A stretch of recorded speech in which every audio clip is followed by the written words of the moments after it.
Marcus had worked at East Ridge Bank for 35 years. He wasn't a man of many words, nor did he care for office politics or praise. He just did his job, quietly, faithfully, day after day. As the bank's head of night security, he had witnessed hundreds of employees come and go, watched promotions, retirements, and even scandals. But he had always stayed clean, always watched from the shadows. This was his final shift. After tonight, he would hang up the uniform, return his badge, and retire into a quiet life with his wife on their small countryside property. No more late nights, no more surveillance screens. Just rest. He brought a small cupcake with him that night, a quiet way to celebrate. It was vanilla, with blue icing and the number 35 written in shaky frosting. He smiled as he set it on the desk in the security room, not knowing the night wouldn't go as quietly as he'd planned. Around 11:17 p.m., while scanning the monitors, Marcus noticed something odd. A junior teller named Rachel, young, fresh out of college, maybe in her early 20s, was still inside the vault area. That was unusual. All tellers were supposed to check out by 10 p.m. Curious, he zoomed in on the camera. What he saw made his heart sink.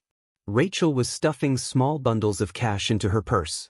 She moved quickly, nervously, glancing around every few seconds. Marcus froze. His hand hovered over the intercom button, but he didn't press it. 1,000 thoughts flooded his mind. Should he confront her? Should he just let it go? After all, it was his last day. He could clock out, pretend he never saw anything, and walk away clean. No stress. No paperwork. No headlines. He leaned back in his chair and stared at the ceiling. Why tonight? He whispered to himself. Why now? Then he thought of his own start at the bank.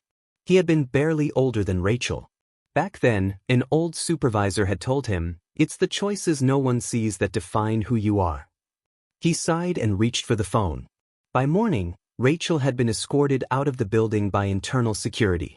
The bank's HR and compliance teams launched an investigation. She confessed during questioning, explaining that she was drowning in debt and had planned to return the money before anyone noticed. But the damage was done. Later that day, the bank's regional manager called Marcus into his office. "You could have walked away, Marcus. No one would have blamed you. It was your last day," the manager said, pouring 2 cups of coffee. "Why didn't you?" Marcus looked out the window at the city skyline one last time and replied, "Because the last day doesn't erase 35 years of doing the right thing." The manager nodded silently and handed Marcus a sealed envelope.